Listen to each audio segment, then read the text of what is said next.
Welcome. In front of me I have Samsung Galaxy Note 20 and I'm going to show you how you can improve your face unlock speed. So there's few options that we can enable. At the first we have to go for the settings and find biometrics and the security. Tap on the face recognition, input your verification method and then just focus right now.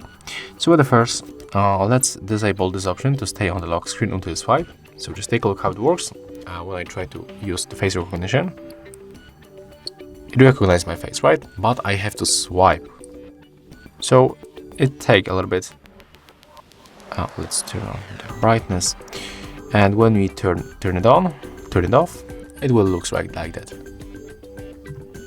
Okay, let's try another time. As you can see right now, the smartphone unlocks to the screen. We don't have to swipe. So definitely I can recommend you to turn off this feature. We can also get the faster recognition feature. So take a look.